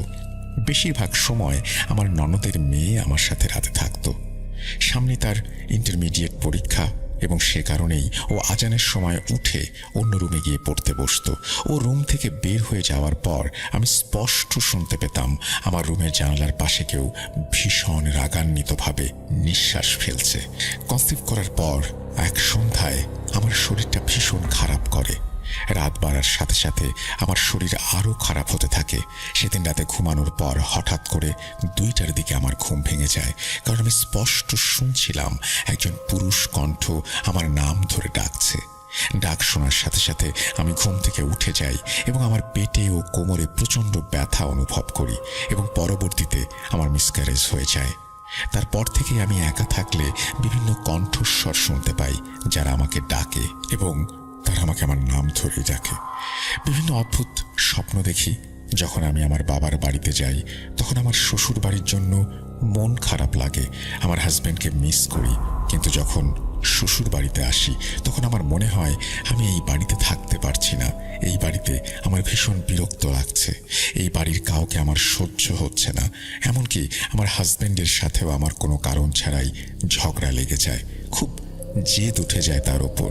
আমি জানি না আমার সাথে এগুলো কেন ঘটছে। প্রথমেই বলেছি ছোটবেলা থেকেই আমার বিভিন্ন সমস্যা ছিল। এগুলো কি সেই কারণে আমার মনে হচ্ছে কিনা তার উত্তর আমি আজও জানি না। ঘটনাটা শেয়ার করলে আপনাদের কাছে কৃতজ্ঞ থাকব। সময়টা আজ থেকে প্রায় 115 বছর আগের কথা। সে সময় তো জমিদারি চলতো, মানে জমিদারি চলন ছিল তেমন। সেই সময় সরকার বলতে কিছু ছিল না, জমিদাররা যা বলবে তাই। এখন ঘটনাটা হচ্ছে গিয়ে, আমার দাদার বাবা ছিল একজন কবিরাজ, বা সেই সময়কার অনেক অনেক বড় একজন অনেক বড় মাপের কবিরাজ ছিল। এখন তিনি আবার বিভিন্ন জিন টিনদের মাধ্যমে কাজ করতেন, কবিরাজি করতেন। কিন্তু ঘটনা হচ্ছে গিয়ে, আমার বাবার দাদা, মানে আমার বাবার দাদা, তিনি হচ্ছে গিয়ে একটা খবর পাইলেন যে অমুক গ্রামের এক জমিদারের মেয়েরে জিনে আসর করছে। নাম আর উল্লেখ করলাম না। অমুক গ্রামের এক জমিদারের মেয়েকে জিন আসর করছে। তিনি গেলেন জিন ছাড়াতে, এবং জিন তাকে দেখে, মানে সেই মেয়েটার শরীরে থাকা জিনটি তাকে দেখে বলল যে, হুজুর আপনার কোনো তদবির করা লাগবে না, আমি জানি। ও একটা কথা বলতে ভুলে গেছি, সেই জিন আবার অনেক অনেক আলেম, অনেক হুজুর দেখিয়েছেন তার বাবা, মানে জমিদার আর কি, জমিদার মানে সেই জমিদারটা আর কি। কিন্তু কারোর দিয়ে কোনো কাজ হলো না। শেষে আমার দাদা গেল, যে যে হচ্ছে গিয়ে ওই ওই মেয়েটার সামনে যে যখনই দাঁড়ালো তখনই হচ্ছে গিয়ে জিনটা বলে উঠলো যে, হুজুর আপনার তদবির করা লাগবে না, আমি জানি। আর কেউ না পারলেও আপনি আমাকে বশ করতে পারবেন এবং আপনি আমাকে ছাড়িয়ে দিতে পারবেন। কিন্তু একটা কথা বলে রাখি, আপনি যদি আমাকে ছাড়িয়ে দেন, আমি কিন্তু আপনার পরবর্তী কোনো বংশধর আসতে দেব না। মানে এই কথাটা সে জিন ডাইরেক্ট বলে যে, আপনার তদবির করা লাগবে না, আমি চলে যাব, কিন্তু আপনার পরবর্তী কোনো বংশধর আর এই দুনিয়ার মুখ দেখতে পারবে না। এটা আমার ওয়াদা আপনার থেকে।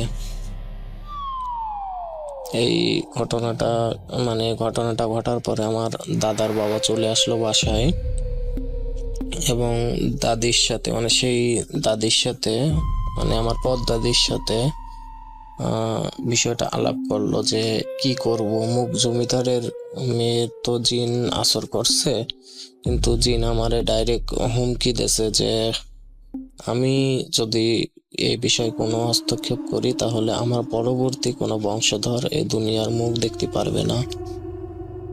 এবং তিনি দাদির সাথে আলাপ করে সিদ্ধান্ত নিলেন যে তিনি আর ওদিকে যাবেন না, ভয়ে না, বাট আমার বাবা যেরমভাবে বলেছিলেন যে জিনটা হচ্ছে গিয়ে খান্নাস বা খন্নাস এরকম কোনো জাতের জিন ছিল। জিনটা অনেক শক্তিশালী ছিল, সেটা আমার দাদার বাবাও খুব ভালো করে জানতেন। মানে হ্যাঁ, দাদার বাবাও খুব ভালো করে জানতেন যে এই জিন যা বলে তাই করে। এর এর থামানো খুব কষ্ট, বা এক কথায় খুবই কষ্টসাধ্য ব্যাপার। যার কারণে আমার দাদার বাবার ওদিকে না যায় ওই জমিদারকে চিঠি লেখেন যে তিনি তার মেয়ের কাজটা করতে পারবেন না, যেহেতু তার পরবর্তী বংশধরের অস্তিত্বের উপর কথা চলে আইছে, যে তার পরবর্তী অস্তিত্ব মানে পরবর্তী বংশধর। এখন কথা হচ্ছে গিয়ে তিনি যতদিন বেঁচে থাকবেন তাতে তো তিনি তো হচ্ছে গিয়ে তার বংশধর বাঁচায় রাখতে পারবেন, কিন্তু তিনি যাওয়ার পরে ওই জিনগুলা তার বংশধরকে বাঁচতে দেবে না বা তার বংশের কোনো অস্তিত্ব রাখতে দেবে না। এই ঘটনাগুলো চিন্তা করে দাদা চিঠি লিখে বললেন যে তিনি আর এই ব্যাপারে আর হস্তক্ষেপ করবেন না, এবং দাদিরও সম্মতি ছিল এই দাদার সিদ্ধান্তই। এবং আমার দ্বিতীয় ঘটনা হচ্ছে গিয়ে, আমার এলাকায় একটা বাসা আছে, যে বাসাটা হচ্ছে আমার বাসা থেকে প্রায় 1-1.5 মিনিট হাঁটলেই মনে করেন যে ওই বাসার কাছে, মানে বাসার সামনে চলে যাওয়া যায়।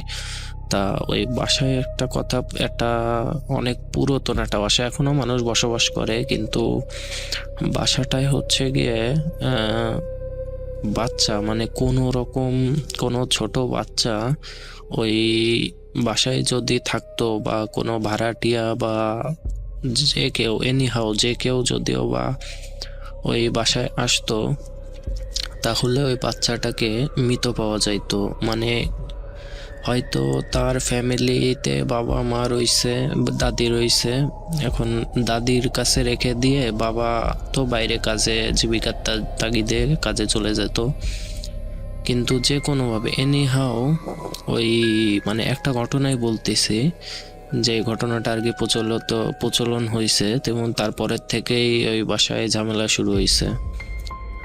ওই বাচ্চাটা তার দাদির কাছে ছিল, তার মা হচ্ছে রান্নাঘরে রান্না করতেছিল, এবং তার দাদি হচ্ছে গিয়ে হঠাৎ ওয়াশরুমে যাওয়ার প্রয়োজন মনে করলো এবং ওয়াশরুমে গেল। বাচ্চাটা একা ছিল।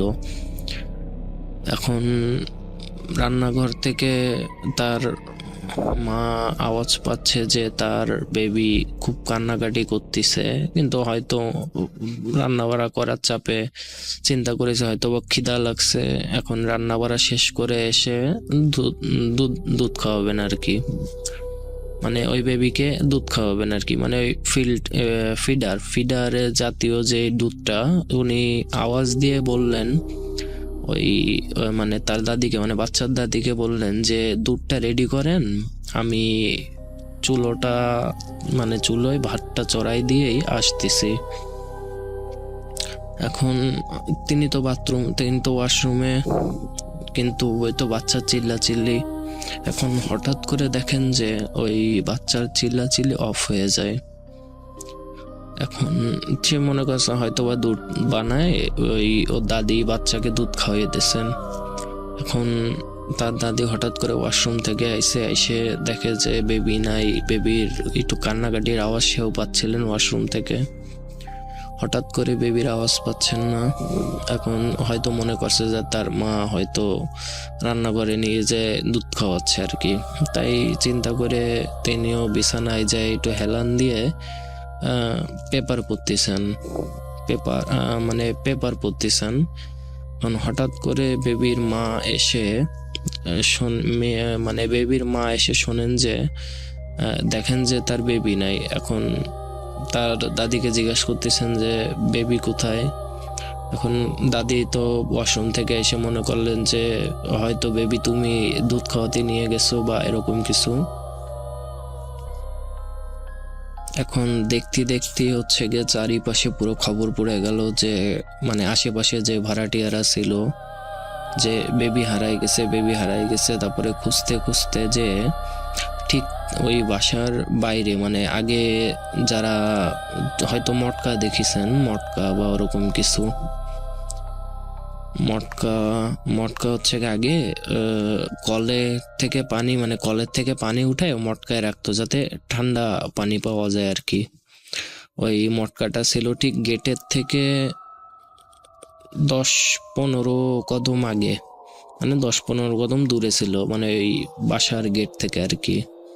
মানে তাদের ভাড়া বাসা, মানে বাসার যে গেটটা আর কি, মানে যে রুমের গেট থেকে প্রায় 10-12 কদম আগে ছিল। এখন হঠাৎ করে দেখলেন যে ওই ট্যাঙ্কির ঢাকনাটা খোলা। এখন কৌতূহলবশত হচ্ছে মানে বেবিটার বাবা আইসে খুঁজতে কৌতূহলবশত ওই মানে মটকার ঢাকনা খোলা দেখে ওদিকে তাকায় দেখেন যে ওই বেবিটা ঠিক মটকায় উল্টো করে, মানে মাথা নিচের দিকে দেওয়া, পা উপর দিকে করা, এমন অবস্থায় ভেসে রয়েছে। এখন সে তো সাধারণত বেবিটা মারা গেছে ওরকম জানাজানি হয়ে গেছে ওই বাসার আশেপাশে যে অমুক জায়গায় অমুক বাড়িতে ট্যাঙ্কিটা। আমি কোনো নাম নিচ্ছি না, এখানে নাম নিলে এলাকাটার সবাই জানাজানি হয়ে যাবে জিনিসটা, যার কারণে আমি নাম নিচ্ছি না।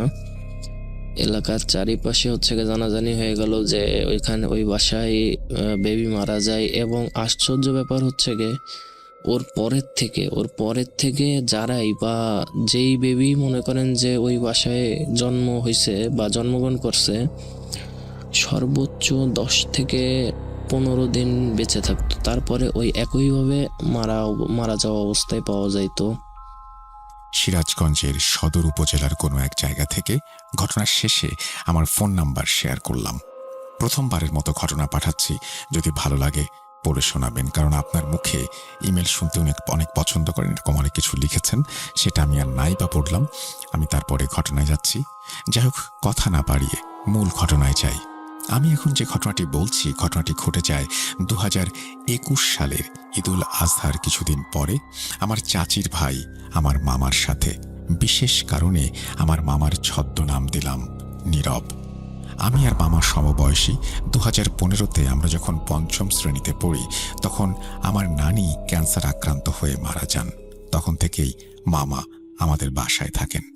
পড়াশোনার পাশাপাশি মামা আমার কাকুর দোকানে কাজ করতেন। আমরা জয়েন্ট ফ্যামিলিতে হওয়ায় তখন থেকে আমি মামার সাথেই থাকি। ইভেন এখনও আছি, দুজন একই বিছানায় ঘুমাই। ঘটনা বোঝার সুবিধার্থে আমি কিছু কথা বলে রাখি। নীরব, আমি, আমার চাচাতো ভাই, আমার ফুফাতো ভাই, আমরা একসাথে মিশতাম। রাত 1টা বা 2টা হোক, আর পথটা যত দুর্গমই হোক আর দূরেই হোক, আমরা গন্তব্যের উদ্দেশ্যে বের হতাম এবং সেখানে যেতাম। 2021 সালের কোরবানি ঈদের কিছুদিন পর একদিন রাত 9টার দিকে মামা দোকান থেকে বাড়িতে আসে। প্রতিদিনের মতোই খাওয়া দাওয়া করে রুমে চলে আসি আমরা। ওকে কেমন যেন একটা অস্থির দেখাচ্ছিল। আমি ওকে কিছু বলতে যাব, ঠিক সেই সময় নীরব চিৎকার করে বুকে হাত দিয়ে বলে, আমার বুকটা পুড়ে যাচ্ছে, তাড়াতাড়ি পানি দাও। আমি রুম থেকে দৌড়ে বের হয়ে সবাইকে ডেকে নিয়ে আসি। মুরগি জবাই করে ছেড়ে দেবার পর যেমন ছটফট করে তেমন করছিল নীরব। তোয়ালে ভিজিয়ে বুকে দেয়া হলো, সাথে অনেক টাইম নিয়ে মাথায় পানি ঢালা হলো, কিন্তু কোনো কিছুতেই কিছু হচ্ছিল না। নীরব বলছিল, আমার বুকে বরফ দাও। এমন সময় কাকু চলে আসে রুমে। কাকু বলল বুকে কিছু বরফ দিতে। কাকু এই কথা বলতেই পাশে থেকে দাদু কাকুকে বলল, যাও তুমি ডাক্তার নিয়ে আসো। যথারীতি ফ্রিজ থেকে বরফ নিয়ে এসে আমার হাতে দেয়া হয় এবং আমি তোয়ালের ভেতরে বরফের টুকরোগুলো তুলে নীরবের বুকে চেপে ধরি। নীরব আমাকে বলছে, আরো বরফ দাও। আমার হাত অবশ হয়ে যাচ্ছিল, তবুও নীরব বলছিল, আরো দাও। আর ছলছল চোখে নীরব সবার দিকে তাকাচ্ছিল। দেখে মনে হচ্ছিল এটি তার শেষ দেখা। হঠাৎ নীরব শান্ত হয়ে যায়। মুখটা কালো বর্ণের হয়ে যায়। আমার দাদু বুকে হাত দিয়ে দেখে হৃদস্পন্দনটা বন্ধ হয়ে গেছে। আমার চাচি চিৎকার করে কান্না শুরু করে দেয়। সবাই তাকে সান্ত্বনা দেওয়ার চেষ্টা করে। আমার চোখ থেকে পানি ঝরতে থাকে। আমি যেন নিমেষেই মানুষ থেকে পাথর হয়ে গেলাম। মনে হলো এই বুঝি আমার লাইফের একমাত্র বন্ধুকে আমি হারালাম। দাদু কাকুকে ফোন দিয়ে বলে, ডাক্তার আনতে হবে না, তুমি তাড়াতাড়ি বাসায় এসো, আমরা ধরেই নেই নীরব মারা গেছে। কিন্তু 6 থেকে 7 মিনিট পর নীরব আস্তে আস্তে ওঠে এবং বলে, একটু পানি দাও। সবাই নীরবের কথা শুনে হক চকিয়ে যায়। ততক্ষণে কাকু সিএনজিতে করে একজন ডাক্তারকে নিয়ে এসেছে। ডাক্তার হার্ট এবং তার প্রেশার চেক করে এবং তারপরে বলে হাসপাতালে নিয়ে যান। সেদিন রাত 10টায় মামাকে হাসপাতালে ভর্তি করা হয়। 2 দিন মোটামুটি সুস্থ ছিল। 3য় দিন থেকে শুরু হয় আসল ঘটনা। তখন নীরবের কাছে ওর ভাবি ছিল। তিনি সম্পর্কে আমার মামি, অর্থাৎ নীরবের বড় ভাইয়ের বউ। আমি মামির কাছ থেকে যেমন শুনেছি সেভাবেই বলছি। হাসপাতালে যাওয়ার পর ডাক্তার দেখলেন এবং বিভিন্ন টেস্ট দিলেন। টেস্ট করানো হলো। ডাক্তার রিপোর্ট দেখে বললেন সব ঠিক আছে, কিন্তু মাঝে মাঝে নীরবের বুকে অসম্ভব ব্যথা হচ্ছে। কেউ যেন বুকে আগুন ধরিয়ে দিচ্ছে। হাসপাতালের নার্স ব্যথার ইঞ্জেকশন নিয়ে আসে। এভাবে 2 দিন কেটে যায়। 3য় দিন সন্ধ্যায় নীরবের বুকে ব্যথা এবং জ্বালা পোড়া শুরু হয়। নার্স ইঞ্জেকশন দিতে যাবে, ঠিক তখনই নীরবের চোখগুলো অনেক বড় আকার ধারণ করে। নার্স রুম থেকে ভয়ে চলে যায়। তারপর দিন সেদিন রাত 9টার দিকে হঠাৎ নীরবের শরীর ঝাঁকুনি দিয়ে ভয়েস পরিবর্তিত হয়ে যায়। মামি বুঝতে পারে নীরবের শরীরে কোনো অশরীরী ভর করেছে। মামি কাকুকে ফোন দিয়ে সব ঘটনা জানায়। কাকু তার পরিচিত এক হুজুরকে নিয়ে রাত 10টায় হাসপাতালে আসে। হুজুর 2টা তাবিজ দেন আর বলেন, আমি এখানে কোনো চিকিৎসা করাতে পারবো না, কাল সকালে বাসায় নিয়ে যান, তারপর দেখি কি চিকিৎসা দেয়া যায়। এই বলে হুজুর হাসপাতাল থেকে চলে যান। সেদিন রাত 1টার দিকে নীরব হঠাৎ নিজের গলা চেপে ধরে, নিজের পা দিয়ে ফ্লোরে আঘাত করতে থাকে। পরক্ষণেই গলার স্বর পাল্টে অন্য স্বর হয়ে যায়।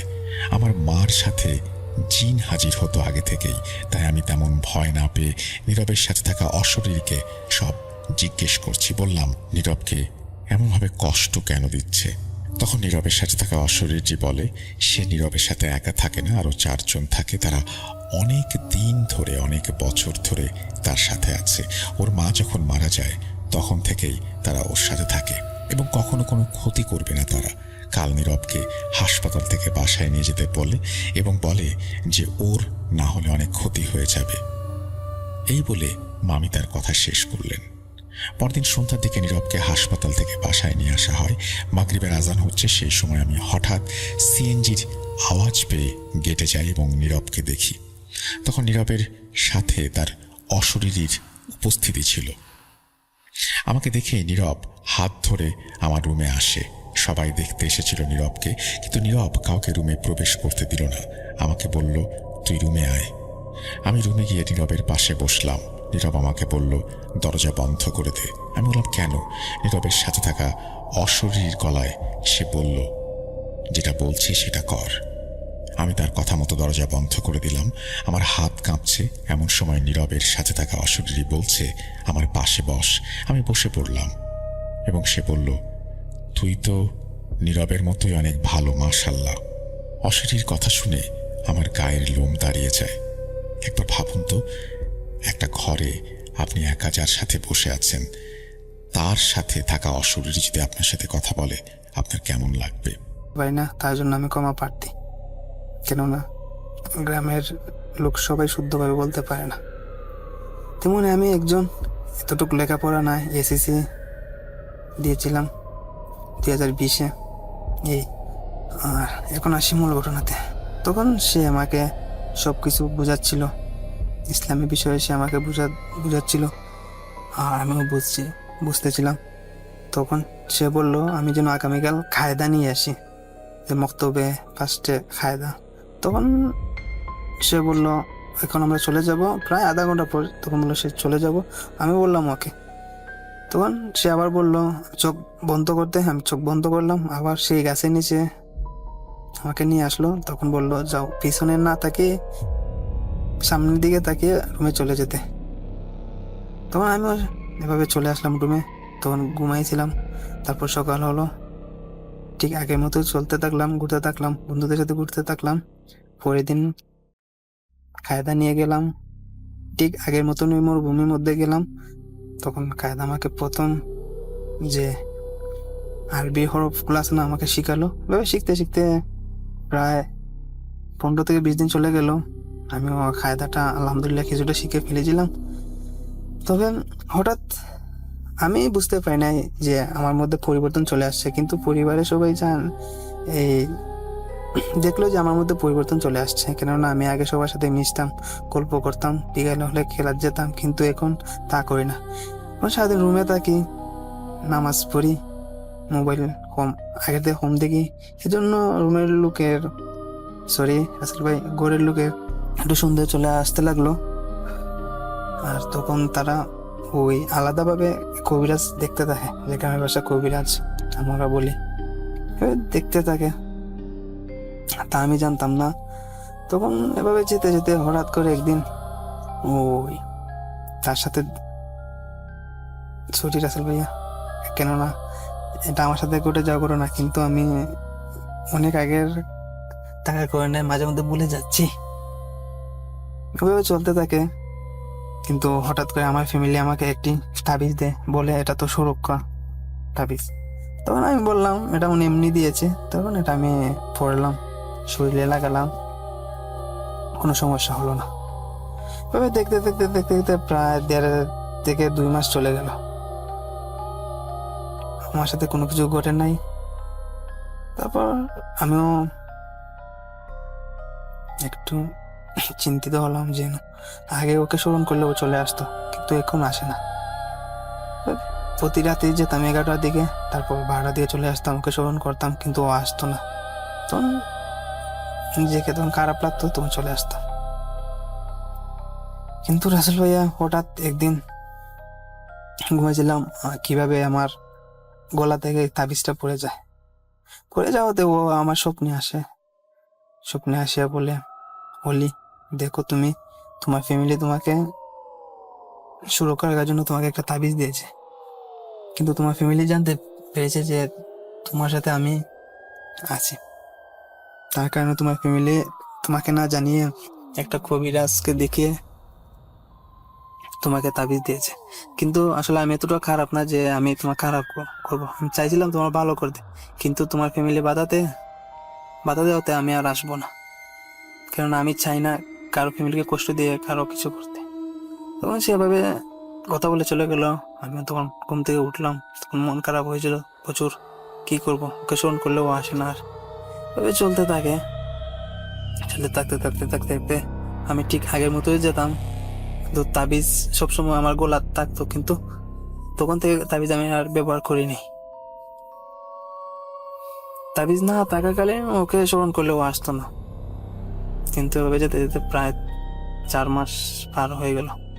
তখন হঠাৎ করে একদিন ও আমার সামনে আসলো, কিন্তু ও আসে নাই, আসেছিল ওর সাথে একজন থাকা জিন। সে বলল, ওলি সে তোমার কাছে আর আসবে না, কেননা তোমার ফ্যামিলি তাকে বাধা দিয়েছে।